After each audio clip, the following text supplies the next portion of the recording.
자, 오늘 특별 새벽기도 마지막 날입니다. 주시는 말씀은 여호수아서 22장 21절에서 27절까지의 말씀을 또 한 절씩 함께 교독하겠습니다. 구약성경 354면 여호수아서 22장 21절에서 27절입니다. 르우벤 자손과 갓 자손과 므낫세 반 지파가 이스라엘의 천천의 수령들에게 대답하여 이르되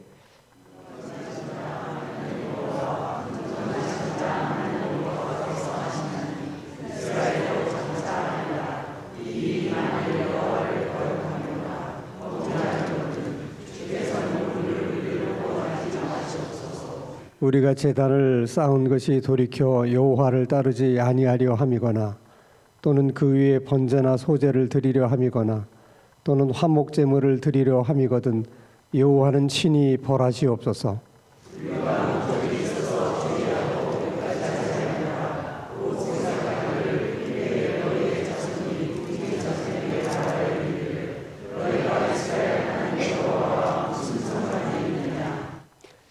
'너희 르우벤 자손 갓 자손아 여호와께서 우리와 너희 사이에 요단으로 경계를 삼으셨나니 너희는 여호와께 받을 분깃이 없느니라 하여 너희의 자손이 우리 자손에게 여호와 경외하기를 그치게 할까 하여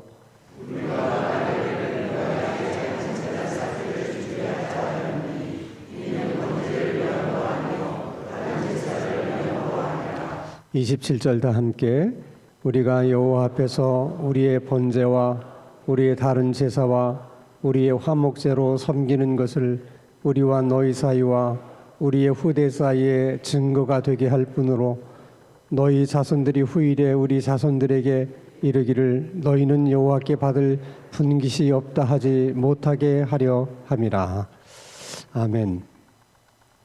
하나님의 능력으로 여리고성을 함락한 이스라엘 백성들은 아이성 전투에서 한 번의 패배는 있었지만은 그날 이후로는 아주 파죽수세로 여리고성 하나하나를 점령해서 결국은 가나안을 정복하게 됩니다. 그래서 여호수아서 13장부터 19장까지는 이제 정복한 가나안 땅을 12지파에게 골고루 분배하는 내용들이에요. 그런데 오늘 본문 22장은 그 땅을 분배하는 과정 속에서 작은 오해가 하나 생겼는데 그것 때문에 지파 간에 전쟁이 일어날 법한 그런 상황을 맞게 됩니다. 그래서 오늘 아침에는 도대체 무슨 일이 있어서 그런 일이 생기게 되었는가를 좀 자세하게 우리가 생각해 보려고 합니다. 이스라엘 땅을 이제 지리적으로 보면 요단강을 중심으로 서편은 이스라엘이고 동편은 요르단입니다. 여호수아 당시에는 요단강을 중심으로 서편이 가나안 땅이고 그 다음에 우편은 아람 땅이에요. 근데 아람은 사해가 있는 그 사해 바다부터 요단강 하류 거기까지만 이렇게 통치를 했지 요르단 상류 지역에는 아람의 영향력이 미치지 못했기 때문에 거기는 정말 주인이 없는 비어있는 땅이었습니다. 자, 이스라엘 백성들이 가나안을 정복하기 위해서 이제 요단강을 건너러 요단강으로 접근하고 있는데 아주 비옥한 땅, 임자가 없는 그 넓은 땅을 보게 된 겁니다. 그때 르우벤 지파와 갓 지파와 므낫세 지파의 절반이 여호수아에게 이렇게 간청을 합니다. 우리는 여기에 있는 땅이 좋다. 가나안 땅에 들어가서 우리가 땅을 분배받지 않아도 이 땅을 우리에게 분배해 주면 좋겠다 하고 간청을 해요. 근데 여호수아가 그들의 요청을 아주 쾌히 승낙을 합니다. 좋다. 그러면 너희들에게 이 땅을 먼저 분배하겠다. 그 대신 너희들이 나에게 좀 약속해 줘야 될 일이 있는데 땅을 먼저 분배받았다고 해서 가나안과의 전투에서 너희들이 소극적이 되거나 또 남일인 것처럼 그렇게 해서는 안 된다. 다른 지파들이 가나안 땅을 차지하기 위해서 열심히 싸울 때 너희도 똑같은 마음으로 그렇게 전쟁에 임해야 된다. 그렇게 하겠습니다. 그리고는 처자식들을 다 요단강 동편 땅에 남겨두고 남자들만 요단강을 건너서 가나안 그 정복 전투에 임하게 돼요. 사실 요단강을 넘을 때만 하더라도 전쟁이 쉽게 끝날 줄 알았어요. 근데 무려 전쟁이 7년이나 끌게 됐습니다. 그러니까 루벤 지파와 갓 지파와 므낫세 반 지파의 사람들은 처자식과 7년 동안을 떨어져 있었던 거예요. 그리고 이제 전쟁이 다 끝나니까 이제 집으로 돌아갈 수 있다는 게 얼마나 좋았겠습니까? 그래서 이제 여호수아에게 우리는 돌아가겠습니다. 그때 여호수아가 그들이 열심히 싸워준 것을 칭찬하고 당부를 합니다. 너희들이 요단강 동편에서 살 때도 하나님의 계명을 꼭 지켜 살기를 바란다. 그리고 마음껏 축복해주고 그들을 돌려보냅니다. 그래서 이제 그들이 요단강을 건너서 요단 동편 쪽 자기들이 먼저 분배받은 땅으로 돌아오면서 한 가지 생각을 하다가 걱정을 하게 돼요. 그 걱정이 뭐냐면 요단강으로 서편과 동편이 나누어 있다 보니까 서로 왕래가 없을 거 아니냐. 이렇게 많은 세월이 흐르게 되면 우리 후손 때에 가서는 요단 서편에 있는 지파들이 요단 동편에 있는 우리들을 향해서 쟤네들 뭐냐? 쟤네들하고 우리하고 무슨 상관이 있느냐? 혹시라도 그렇게 말하면 어떡하겠느냐? 이게 걱정이 돼서 그래서 하나님의 성소 안에 있었던 번제단, 그 번제단의 모양을 가지고 새로운 번제단을 만들어요. 그리고 사실 성소에 있는 번제단보다 더 큰 번제단을 만들어서 요단 동편 오른 언덕에다가 크게 만들어 놓습니다. 만들어 놓는 이유는 간단해요. 먼 훗날 너희가 우리와 무슨 상관이 있느냐 그럴 때 번제단을 봐라. 너희에게도 번제단이 있듯이 우리에게도 똑같은 모양의 번제단이 있지 않느냐. 이것은 너희와 우리가 형제라고 하는 확실한 증거다. 그 얘기를 해주고 싶어서 그렇게 한 겁니다. 근데 그 소식을 전해 듣게 된 9개 지파들이 발끈합니다. 이것들이 다른 마음을 품은 것이 아니냐. 그러지 않고서야 왜 다른 번제단을 만들었겠느냐. 이거 가만두면 안 된다. 우리가 무력을 사용해서라도 이걸 저지해야 된다. 모든 여론이 그렇게 이제 돌아가고 있는 상황에서 그래도 우리가 무력으로 진압하기 전에 한번 설득을 해보자. 그래서 설득이 되면 좋고 설득이 안 되면 그때 가서 우리가 무력으로 진압을 해도 되지 않느냐. 그래서 이제 대표단들을 보내서 설득을 해요. 설득하는 내용은 간단합니다. 야, 너희에게는 우리에게 있는 번제단이 없어서 그래서 번제단을 만든 것이냐.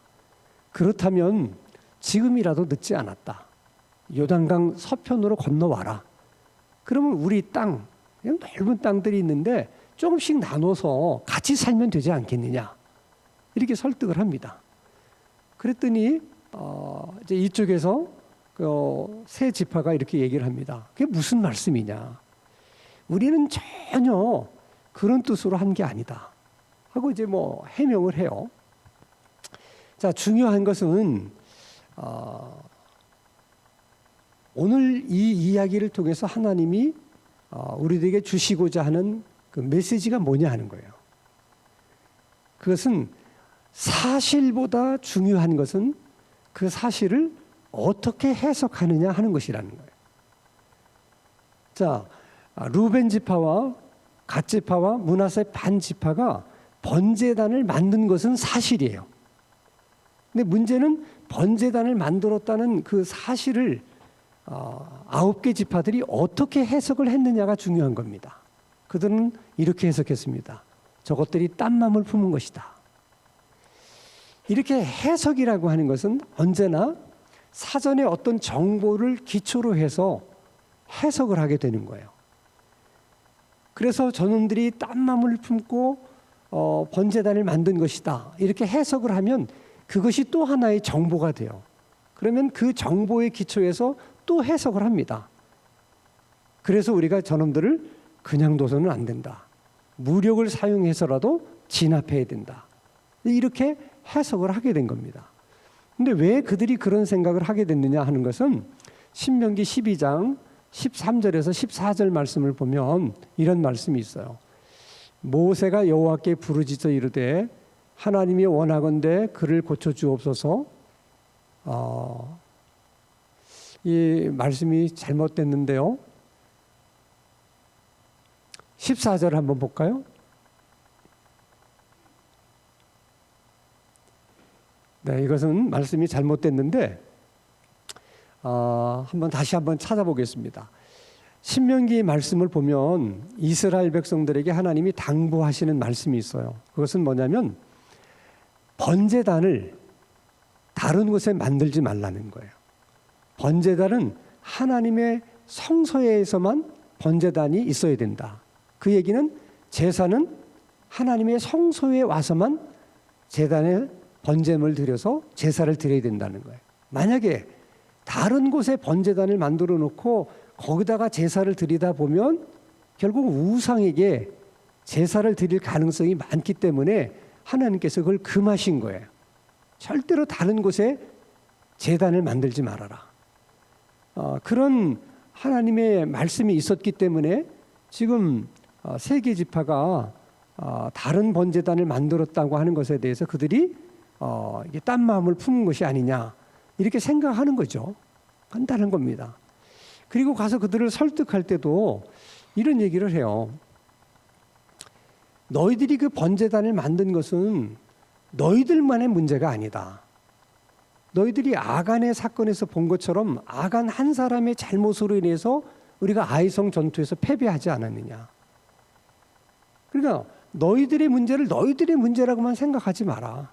그래서 만약에 우리의 설득을 너희들이 받아들이지 않는다면 우리는 할 수 없이 무력을 사용할 수밖에 없다. 이제 그렇게 이야기를 한 것이죠. 거기에 대해서 이제 이 세계 지파가 아주 적극적으로 해명을 해요. 우리가 정말 딴 마음 먹고 그렇게 했다면 하나님이 우리에게 벌을 내리셔도 마땅한 일이다. 그러나 우리는 그런 뜻으로 한 것이 아니고 이제 많은 세월이 흐른 후에 혹시 요단 서편에 있는 너희들이 우리를 모른다고 할까봐 그래서 그렇지 않다. 우리는 같은 형제다. 그걸 얘기하고 싶어서 번제단을 만든 것이다. 자, 이렇게 설명을 해서 잘 해결이 됐어요. 근데 가만히 생각해 보세요. 그러면 그들이 처음부터 이들이 번제단을 만든 것은 혹시 자기들에게는 번제단이 없기 때문에 번제단을 만든 것이고, 그리고 그 번제단을 만든 것은 지금 그들이 생각하는 것처럼 그런 뜻으로 만든 것은 아닐까. 이렇게라도 한 번쯤 생각할 수 있어야 되잖아요. 근데 그런 생각을 못 해요. 왜 못하냐면 항상 생각이라고 하는 것은 어떤 정보를 기초로 해서 생각을 하는 거거든요. 사전 정보가 어떤 정보냐에 따라서 생각이 달라질 수 있는 것이고 해석이 달라질 수 있는 거예요. 그래서 우리들이 뭔가를 해석한다는 것은 반드시 그 사전에 있는 정보를 기초로 해서 해석하는 거기 때문에 해석에 오류가 있을 가능성이 항상 존재하는 거예요. 그래서 사실을 확인하기 전까지 우리가 그냥 임의적으로 판단한다든지 감정을 내세우는 것은 굉장히 위험한 것이라는 거예요.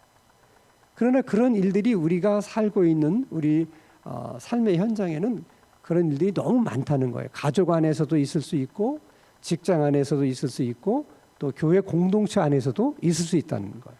그럼 한번 예를 들어서 이게 뭐 적당한 예가 될지 모르겠습니다만은 그래서 이해를 돕기 위해서 한번 이런 예를 들어보십시다. 여러분 중에 누가 이제 예배를 끝나고 나가면서 이렇게 인사를 했는데 내가 인사를 안 받았어. 자, 그러면 인사를 안 받았다는 것은 사실이에요. 내가 안 받은 거니까. 안 받은 것은 사실인데 그 사실을 어떻게 해석하느냐가 중요한 거예요. 그때 해석할 때 목사님이 교만해서 내 인사를 안 받았다. 이렇게 해석할 수도 있고 내가 가진 것이 없고 지금 내 처지가 이러니까 목사님이 내 인사를 받지 않은 것이다. 그렇게 해석할 수도 있어요. 그러면 그렇게 해석을 하고 나면 그 해석이 또 다른 정보가 돼요. 그래서 그 다음에 일어나는 일들도 그 정보의 기초에서 또 다 해석을 해요. 그러니까 그런 시각으로 이제 목사님을 보니까 목사님은 있는 것들만 좋아하고 젊은 집사, 젊은 권사들만 좋아하고 이렇게 생각하는 거예요. 본인이 그렇게 해석하는 거예요. 그런 사전에 그런 정보를 가지고. 그러면 처음에 왜 목사님이 그 인사하지 않은 것 때문에 그렇게 마음이 상했을까? 그리고 왜 그렇게 해석을 했을까?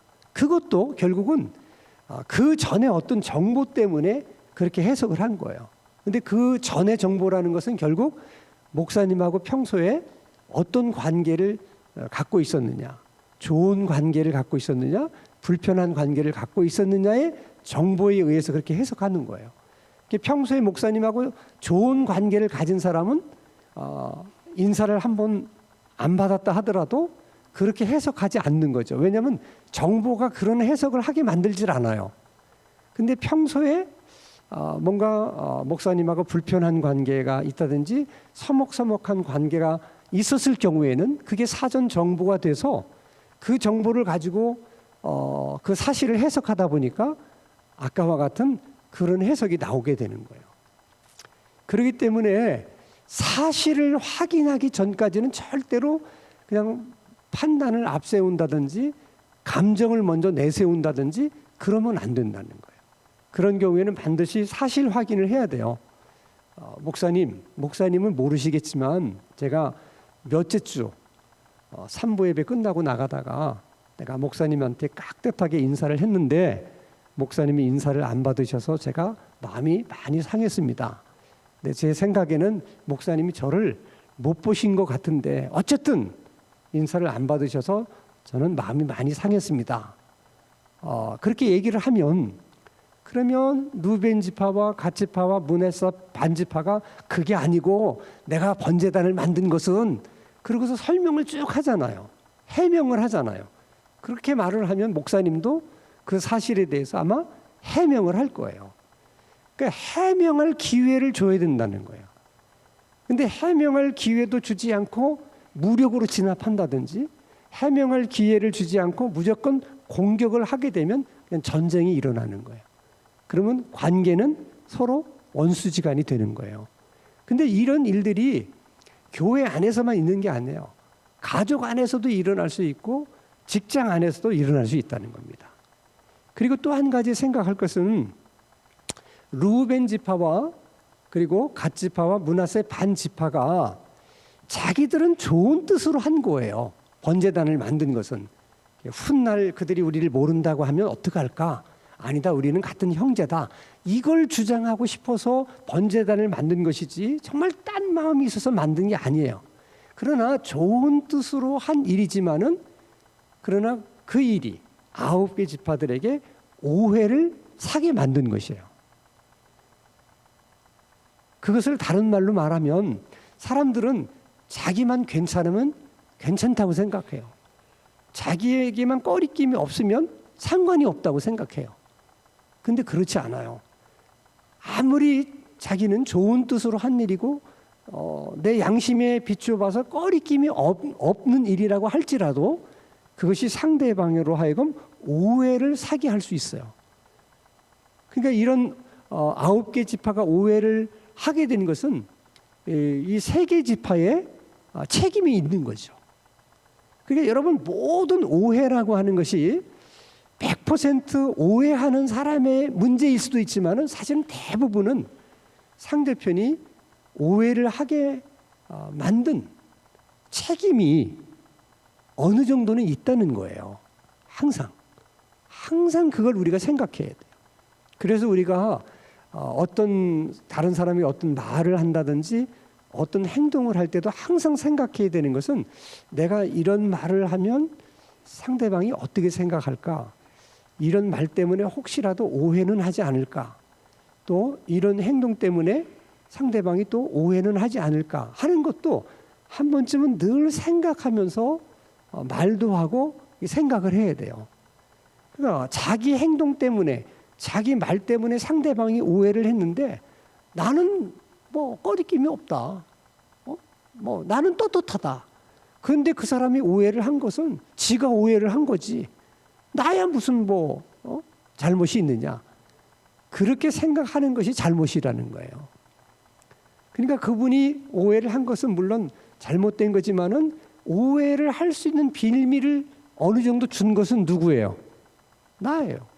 내가 그 사람에게 그런 말을 하지 않았더라면, 내가 그런 행동을 하지 않았더라면 그분이 전혀 오해하지 않을 수 있는 건데, 나는 좋은 뜻에서 한 말이야. 절대 다른 뜻이 없었어요. 오해를 사라고 나는 그렇게 말한 게 아니야. 그렇지만은 상대방은 그럴 수 있다는 거죠. 그래서 지파 간에 전쟁이 일어날 수 있었던 일이 이렇게 사실 확인을 하는 것을 통해서 그것이 전쟁으로 번지지 않게 되었다는 겁니다. 이것은 가족 안에서 또 직장 안에서 교회 안에서 어떤 공동체 안에서 일어날 수 있는 일들인데 그 일들이 그렇게 전쟁으로 번지지 않기 위해서는 어떻게 해야 되는가 하는 것을 하나님이 우리들에게 말씀하신 겁니다. 그래서 이 오늘의 말씀을 여러분들이 좀 생각하면서 오늘 기도할 때는 누군가 지금 가족 간에도 불편한 관계가 있다든지 직장 안에서 불편한 관계가 있다든지 또 교회 공동체 안에서 불편한 관계가 있을 때는 한 번쯤 생각해 보셔야 돼요. 그리고 한번 확인하기 전까지는 내가 그냥 감정을 너무 앞세운다든지 판단하지 말고 해명할 기회를 줘야 돼. 그 해명을 듣고 난 다음에 판단을 해도 늦지 않아요. 그리고 우리가 하나님 앞에 늘 기도할 것은 사실을 바르게 해석할 수 있는 그런 지혜를 달라. 그러니까 여러 가지 정보의 기초에서 우리가 해석을 하게 되지만은 그러나 그때 해석할 때 성령이 역사해 주시고 하나님이 개입해 주시면 그 정보를 가지고 해석할 때도 우리가 바른 해석을 할 수가 있다는 거죠. 다시 말하면 이것들이 딴 마음을 품은 것은 아니야? 이렇게 해석할 수도 있지만은 이들이 자기들에게는 번제단이 없어서 그래서 번제단을 만들었나 보다. 그것을 통해서 우리가 한 형제라고 하는 것을 주장하고 싶어서 그렇게 번제단을 만들었나 보다. 이렇게도 해석할 수 있다는 거죠. 근데 그렇게 해석할 수 있게 해주시는 것은 우리가 가지고 있는 정보로는 안 되고 성령께서 그렇게 해석할 수 있는 지혜를 주셔야만 그게 가능하다는 거예요. 그렇게만 될 수 있다면 얼마나 많은 문제들이 오해가 생기지 않고 또 그로 인해서 갈등이 일어나지 않을 수 있겠습니까? 그게 너무 우리들의 신앙생활과 삶 속에서 중요한 거예요. 그래서 오늘은 좀 더 강력하게 여러분들이 해명할 기회를 줄 수 있는 문제를 위해서 그다음에 정보를 기초로 해서 우리가 해석할 때 그 해석을 올바르게 해석할 수 있는 그런 지혜를 우리 성령님께서 우리에게 주실 수 있도록 그렇게 한번 간절하게 하나님께 기도할 수 있기를 바랍니다.